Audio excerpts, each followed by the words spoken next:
नमस्कार, स्वागत है आपका। आप देख रहे हैं अपना बिहार। मैं हूं आपके साथ सुमित झा और बुलेटिन की शुरुआत एक राहत भरी खबर से।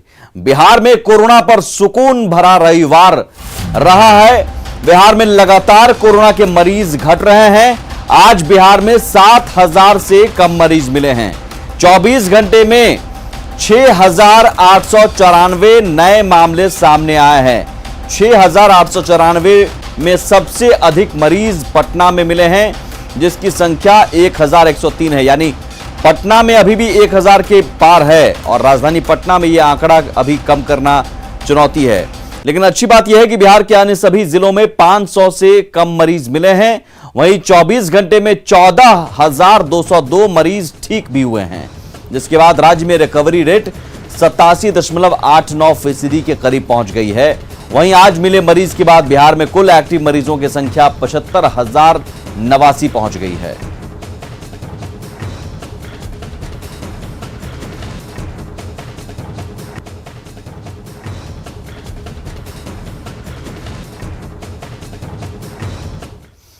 कोरोना के मरीज घट तो रहे हैं, लेकिन खतरा अभी टला नहीं है। बावजूद इसके कुछ लोग लापरवाही अब भी कर रहे हैं। प्रशासन, सरकार, हर कोई आपसे यही अपील कर रहा है कि कोरोना में ऐसे काम ना करो जो आफत घटने के बदले बढ़ा दे। गांव शहर कोरोना का कहर।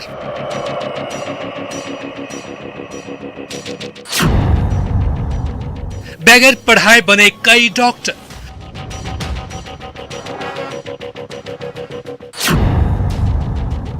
सलाह लेने में शर्म कैसी।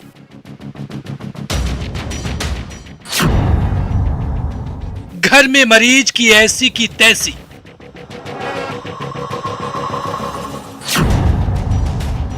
सेहत से क्यों करते खिलवाड़। डॉक्टर से संपर्क अगर बीमार। सोशल मीडिया से बच के। जानलेवा है यहां के नुस्खे। जिंदगी अनमोल, खतरा मत मोल। कोरोना में ये कोरोना। जी हां, बिहार में आज से लॉकडाउन 2 की शुरुआत हो गई है। शहरी इलाकों में सुबह 6 बजे से 10 बजे तक छूट दी गई है, तो ग्रामीण इलाकों में 8 बजे से 12 बजे तक छूट है। लेकिन गांव हो या शहर, हर जगह लॉकडाउन के नियमों का खुला उल्लंघन हो रहा है।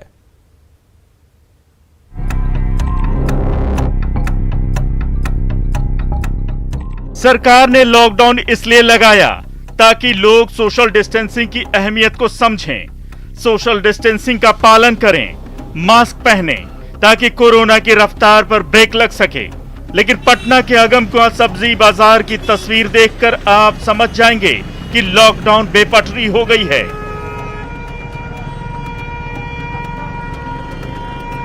ये तस्वीर देखकर साफ साफ अंदाजा लगा सकता है कि प्रशासन ने जो 4 घंटे की छूट दे रखी है, इसी दौरान सड़कों पे सबसे ज्यादा लोग निकलते हैं और सबसे ज्यादा भीड़ सब्जी मार्केट और फल मार्केट में होती है। तो अगर ये भी कहा जाए कि कोरोना संक्रमण के चेन तोड़ने में अगर सबसे बड़ी कोई बाधा है, तो ऐसे ही मार्केट है जहां पे लोगों की भारी संख्या में भीड़ इकट्ठा होती है, खासकर जो लॉकडाउन में 4 घंटे की छूट दी गई। तो हमने ये शहरी इलाकों की तस्वीर आपको दिखाई है, हम आपको ग्रामीण इलाकों की तस्वीर दिखाएंगे। जो हाल शहर का है वही हाल गांवों का भी है। लॉकडाउन के दौरान ग्रामीण इलाकों में बड़ी लापरवाही देखी जा रही है। वैशाली जिले के सराय के हाट की तस्वीर देखकर आप भी हैरान रह जाएंगे। यहाँ ना तो सोशल डिस्टेंसिंग दिखी और ना ही लोगों के चेहरे पर कोई मास्क। कोरोना से बचने के लिए क्या करना है? बचने का कारण है कि मतलब हम लोग जैसे लॉकबंदी हो रहा है उस तरह के पालन कर रहे हैं लॉकबंदी के। उसके बाद कोरोना से कैसे बचिएगा? बचना है कि हम लोग के दूरी बनाना है, हट के रहना है, यही सब करना है। मतलब नाक ढकना है। नाक ढकना है बोल दिए, अब ढक रहे हैं। बहुत खतरनाक बीमारी है, तो मुंह ढक के रहना है ना। मुंह ढक। अच्छा, पॉकेट में रखे हुए थे, पहनिए तो अब अच्छा लग रहा है ना जी। ऐसे ही रहिएगा, जो नहीं पहना उसको समझाइए। अभी कोरोना का डर है, पता है ना। मास्क नहीं पहनते हैं। मास्क अभी टूट गया साइड का, तो फेंक के आया अभी। लेकिन खतरा तो कभी भी ना आ सकता है। छूट गया तो अब क्या करें, अब यहाँ पे मिल नहीं रहा है। और बिना मास्क का पहुंचने से यहाँ पे किसे संक्रमण हो जाए कोई नहीं जानता है। लेकिन तस्वीर देखिए और समझने की कोशिश कीजिए कि ग्रामीण इलाकों की तस्वीर कितनी खतरनाक है। और यही वजह है कि ग्रामीण इलाकों में लगातार कोरोना संक्रमण का खतरा तेजी से बढ़ता जा रहा है। और इसके लिए अगर कोई जिम्मेवार है तो ग्रामीण इलाके के लोग ही हैं। पटना से सटे हाजीपुर की तस्वीर देखकर आप भी दंग रह जाएंगे, जहां खरीदारी में छूट के दौरान लोगों की भीड़ उमड़ पड़ी। लोग नियम तोड़कर बाजार में खरीदारी करते दिखे। हाजीपुर रेलवे स्टेशन की तस्वीर देखिए और आप खुद सोचिए कि बिहार में क्या ऐसे कोरोना पर लगाम लग पाएगा। ये हाजीपुर रेलवे स्टेशन के ठीक सामने की तस्वीर है। और जब हाजीपुर के जो शहरी इलाकों की तस्वीर है उसमें इतनी भीड़ है तो ग्रामीण इलाकों की तस्वीर समझी जा सकती है। चूंकि 8 बजे से 12 बजे तक लॉकडाउन में छूट मिला है और उसी के दौरान चाहे शहरी इलाके हो या ग्रामीण इलाके बड़ी संख्या में लोग सड़कों पर उतर जा रहे हैं। तो ये तस्वीर देखकर हैरानी होती है कि कैसे प्रशासन की नजर इस पर नहीं पड़ी है, क्योंकि इतनी बड़ी संख्या में लोग अगर सड़कों पर उतरते हैं, वो भी व्यस्तम इलाका है हाजीपुर रेलवे स्टेशन के ठीक सामने का इलाका, कहीं भी पुलिस नजर नहीं आ रही है। कैमरामैन मनीष जुनेजा के साथ Anand Amritraj, news 18 network, Hajipur. Lockdown में दुकानों के खोलने और बंद करने का समय सरकार ने तय कर दिया है। बावजूद इसके कुछ दुकानदार इस नियम को तोड़ने में लगे हैं। खगड़िया के मुर्गियाचक बाजार में कई दुकानदार शटर बंद कर दुकानदारी करते हैं। कपड़ा दुकान के दुकानदार शटर बंद कर दुकानदारी करते पकड़े गए। प्रशासन की टीम ने 5 दुकानदारों पर कार्रवाई करते हुए जुर्माना वसूला है। इसको मारिए बाजार है, उसमें से जानकारी मिली कि कुछ लोग ताला लगा के अंदर में ग्राहक को रख के खरीद बिक्री कर रहा है। इस सूचना पर पूरे समूह का दल बल के साथ हम लोग गए, साथ में दंडाधिकारी भी थे। खुलवा कर 5 दुकान से 1,10,000 रुपया वसूल की गई है जुर्माना। ठीक है। बिहार सरकार के जल संसाधन मंत्री संजय कुमार झा ने पूर्व केंद्रीय मंत्री पी चिदम्बरम पर करारा पलटवार किया है।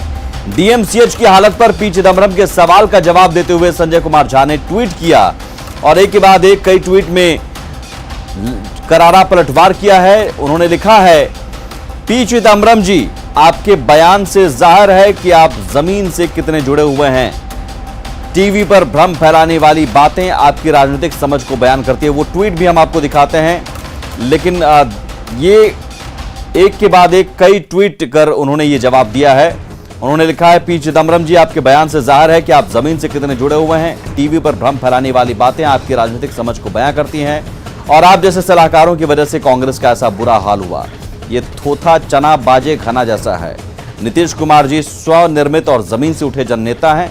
आप जैसे नहीं कि जिसे विरासत में कुर्सी मिली और जिसे आप छिठाई से देवता मान बैठे। नीतीश कुमार ने न सिर्फ दरभंगा का दौरा किया बल्कि उसे विमानन के वैश्विक मानचित्र पर भी स्थापित किया। क्या आपने दरभंगा एयरपोर्ट और एम्स का नाम सुना है? और इसके बाद उन्होंने ट्वीट भी एक के बाद और भी कई ट्वीट किए और जिसमें डीएमसीएच की तस्वीर भी उन्होंने पोस्ट की और बताया कि इस वक्त क्या स्थिति है और पुरानी बिल्डिंग के बारे में बताया कि वो कांग्रेस के राज में क्यों तबाह हो गई।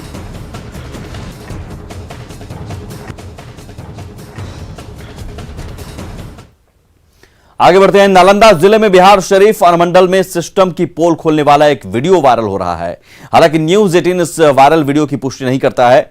बताया जा रहा है कि 13 मई का यह वीडियो है। नगर निगम के कचरा ढोने वाले ठेले पर शव को ले जाया जा रहा है। वीडियो में दिख रहा है कि पीपीई किट पहनकर 2 शख्स ठेले पर शव रखकर सोहसराय के तालाब पर शवदाह गृह ले जा रहे हैं।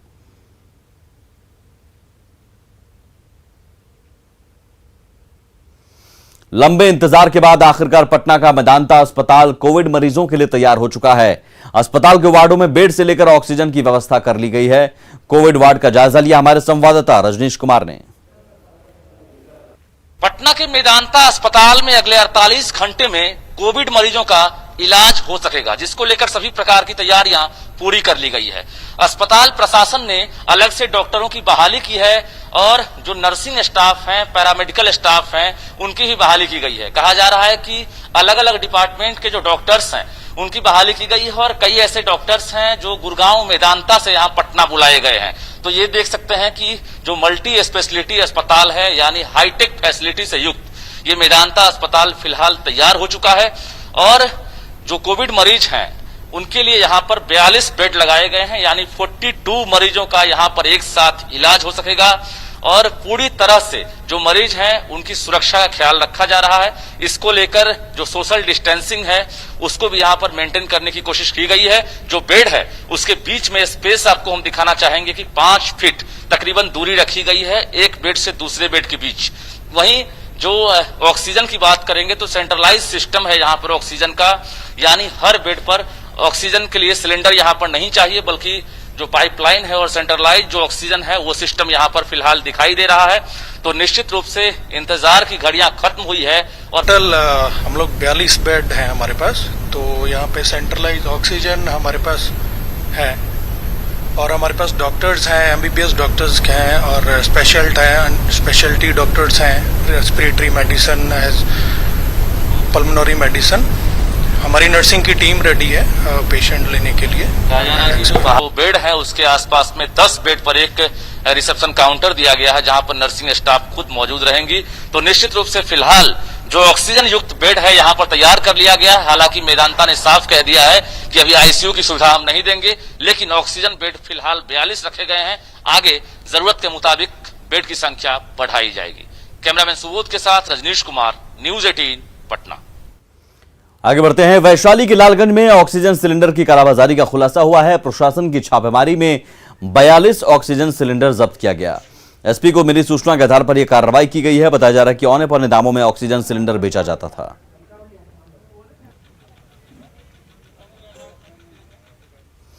जहानाबाद के घोसी प्रखंड के कैरवा गांव की रहने वाली 85 साल की बुजुर्ग महिला ने कोरोना को मात दिया है। सबूजा देवी ने हिम्मत नहीं गंवाया, हौसला बनाए रखा। करीब 10 दिनों तक इन्होंने कोरोना से डटकर मुकाबला किया, लेकिन परिवार वालों के साथ ने इनकी हिम्मत को बरकरार रखा। ये कई दिनों तक ऑक्सीजन सपोर्ट पर भी रहीं, लेकिन आखिरकार इन्होंने कोरोना को मात दे दिया। रहली बाबू 8 दिन जी 8 दिन परेशान रहली, बाकी तब हमारा बाल बच्चा कोई छोड़लक ना, सब हमारा सब मिल के कहलक, ना कोई घिना आयल। तो ये जो है कि आप भी मजबूती से इसका ये किया। हाँ हम रहली, अब मानो अब आइए गए रोग, तब तो मजबूते न रहना हाल। करीब 10 दिन क्या हो गया था इनको? कोरोना मतलब इनको हो गया था। कैसे ठीक हुई? मतलब चूंकि उम्र काफी है इनकी और लोग परेशान हो जा रहे हैं। तो जो डॉक्टरी परामर्श है, डॉक्टर का जो मतलब दवा जो डॉक्टर साहब के द्वारा बताया गया, वो दवा को हम समय से मतलब। लॉकडाउन वाले बिहार में बालू की अवैध तस्करी का धंधा जबरदस्त तरीके से फल फूल रहा है। पुलिस के संरक्षण में बालू माफिया मालामाल हो रहे हैं और हर रोज सरकार के राजस्व को करोड़ों का चूना लग रहा है।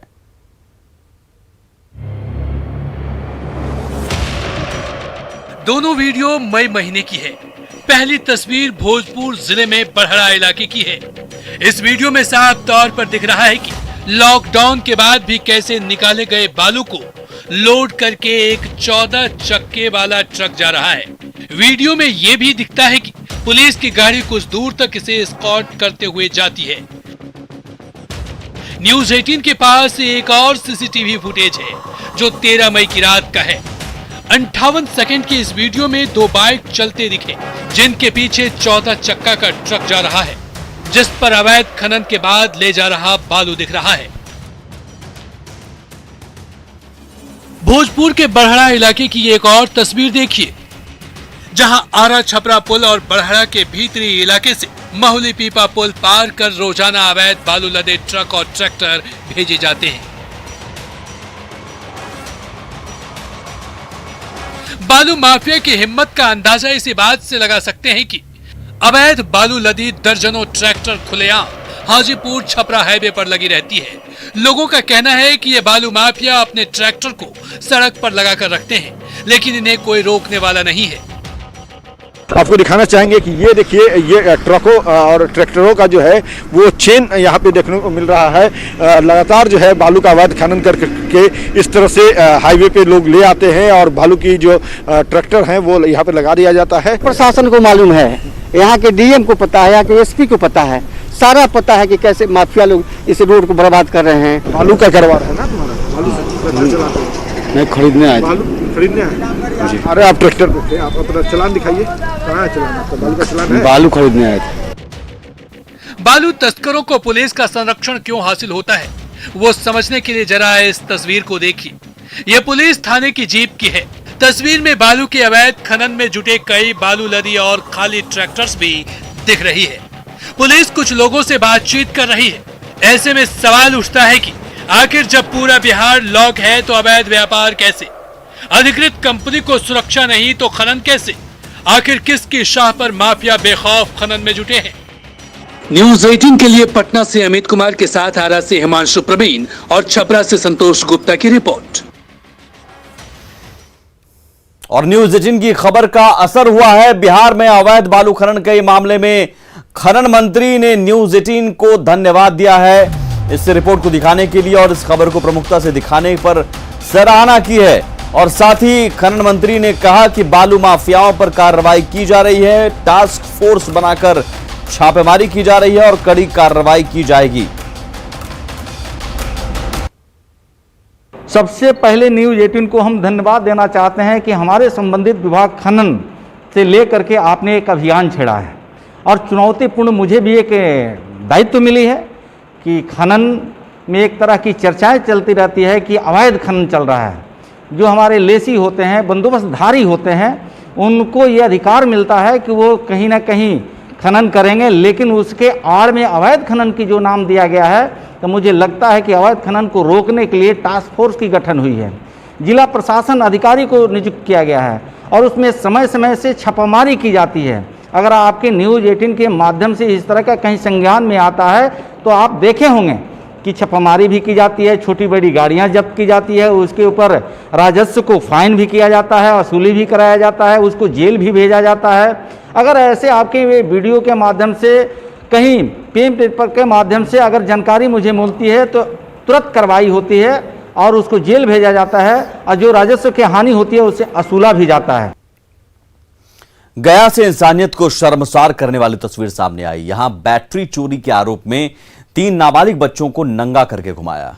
बच्चों को नंगा करके घुमाने का वीडियो सोशल मीडिया पर वायरल हो रहा है। इस मामले में पुलिस ने 6 युवकों को गिरफ्तार किया है। बच्चों पर हुए अत्याचार का वीडियो बनाकर कुछ लोगों ने सोशल मीडिया पर वायरल कर दिया। बताया जा रहा है कि यह वीडियो बोधगया के भागलपुर मोहल्ले का है, जहां शनिवार को इस पूरी घटना को अंजाम दिया गया। वीडियो से पता चल रहा है कि इस शर्मनाक घटना को दिन दहाड़े अंजाम दिया गया है। बच्चों पर ई रिक्शा की बैटरी चोरी करने का आरोप था।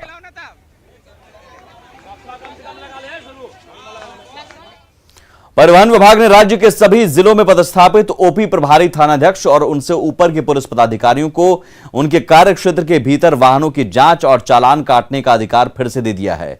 पूरे बिहार में पुलिसकर्मी अगले 1 साल तक गाड़ियों के धरपकड़ के साथ ही उनका चालान भी काट सकेंगे।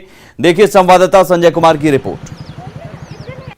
परिवहन विभाग ने एक नया आदेश जारी कर दिया है और अब पुलिस को भी ट्रैफिक चालान काटने का अधिकार मिल गया है। पिछले कई दिनों से पुलिस को यह अधिकार नहीं था, लेकिन परिवहन विभाग ने अपने नए आदेश में पुलिसकर्मियों के लिए भी यह आदेश जारी कर दिया है।